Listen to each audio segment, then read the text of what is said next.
നമസ്കാരം.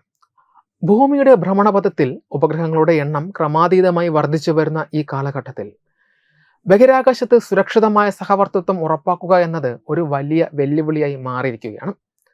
സാങ്കേതിക മുന്നേറ്റങ്ങളും സ്വകാര്യ കമ്പനികളുടെ കടന്നുവരവും ബഹിരാകാശ ദൗത്യങ്ങൾക്ക് ആക്കം കൂട്ടി എങ്കിലും കൂട്ടിയിടി സാധ്യതകൾ മുൻകൂട്ടി അറിയിക്കുന്നതിലും ഡാറ്റ പങ്കുവെക്കുന്നതിലുമുള്ള അലംഭാവം ആഗോളതലത്തിൽ ഗുരുതരമായ ആശങ്കകൾക്ക് വഴിവെക്കുന്നു. അടുത്തിടെ സ്പേസ് എക്സിന്റെ സ്റ്റാർലിങ്ക് ഉപഗ്രഹവും ഒരു ചൈനീസ് റോക്കറ്റ് വിക്ഷേപിച്ച ഉപഗ്രഹവും തമ്മിൽ ഉണ്ടായേക്കാവുന്ന അപകടകരമായ കൂട്ടിയിടി സാധ്യത ബഹിരാകാശ നിരീക്ഷണത്തിന്റെയും ആശയവിനിമയത്തിന്റെയും പ്രാധാന്യം എത്രത്തോളം ഉണ്ടെന്ന് അടിവരയിടുന്നു.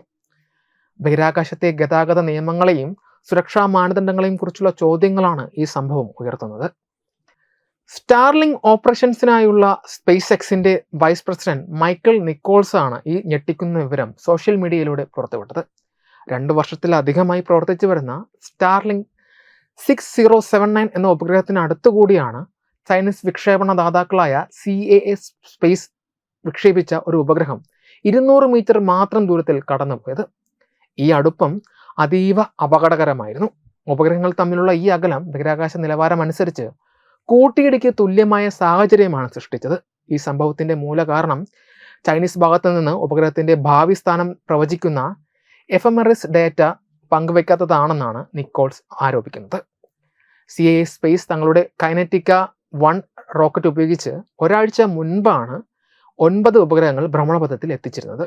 ചൈനീസ് ഉപഗ്രഹങ്ങൾക്കൊപ്പം UAEക്കും ഈജിപ്തിനും വേണ്ടി സംയുക്തമായി വികസിപ്പിച്ച 2 പേടകങ്ങളും നേപ്പാളിലെ വിദ്യാർത്ഥികൾ നിർമ്മിച്ച ഒരു ഉപഗ്രഹവും ഈ ദൗത്യത്തിൽ ഉൾപ്പെട്ടിരുന്നു.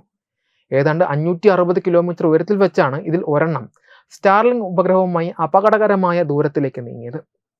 ഉപഗ്രഹങ്ങളുടെ നീക്കം നിരീക്ഷിക്കുന്ന ജ്യോതിശാസ്ത്രജ്ഞനായ ജൊനാഥൻ മാക്ഡോവൽ US സ്പേസ് ഫോഴ്സിന്റെ ഡാറ്റ അനുസരിച്ച് ഡിസംബർ 12-ന് പസഫിക് സമുദ്രത്തിന് മുകളിലൂടെ ഒരു അടുത്ത സമീപനം നടന്നതായി സ്ഥിരീകരിച്ചു. ഈ 9 പേലോഡുകളിൽ കൃത്യമായി ഏത് ഉപഗ്രഹമാണ് അപകടകരമായ രീതിയിൽ അടുത്തതെന്ന് വ്യക്തമല്ല എങ്കിലും 67001 എന്ന പേടകമാണ് ഈ നീക്കം നടത്തിയതെന്നാണ് അദ്ദേഹം പറയുന്നത്. ഈ സംഭവത്തിൽ സ്പേസ് എക്സിൽ നിന്ന് കൂടുതൽ വിവരങ്ങൾ തേടുകയാണെന്ന് CAS സ്പേസ് പ്രതികരിച്ചു. ബഹിരാകാശത്തിന്റെ സുരക്ഷിതത്വവും ഉത്തരവാദിത്തപരമായ ഉപയോഗത്തെ തങ്ങൾ പിന്തുണയ്ക്കുന്നതായും അവർ വ്യക്തമാക്കി. ഉപഗ്രഹങ്ങൾ ഭ്രമണപഥത്തിൽ സ്ഥാപിച്ചു കഴിഞ്ഞാൽ അവയുടെ സഞ്ചാരം തങ്ങളുടെ നിയന്ത്രണത്തിലായിരിക്കില്ല എന്നും വിക്ഷേപണ പ്രക്രിയകൾക്ക് മുൻപ് കണ്ടെത്തിയ ബഹിരാകാശ അവശിഷ്ടങ്ങളെയും മറ്റു ഉപഗ്രഹങ്ങളെയും ഒഴിവാക്കാൻ രൂപകൽപ്പന ചെയ്തതാണെന്നും കമ്പനി കൂട്ടിച്ചേർത്തു. എന്നാൽ വിക്ഷേപണവുമായി ബന്ധപ്പെട്ട കൂട്ടിയിടി സാധ്യതകൾ പ്രവചിക്കുന്ന സമയപരിധി കഴിഞ്ഞിരുന്നുവെന്നും വിക്ഷേപണം കഴിഞ്ഞ് 2 ദിവസത്തിന് ശേഷമാണ് ഈ സംഭവം ഉണ്ടായതെന്നുമാണ് CAS സ്പേസിന്റെ വിശദീകരണം.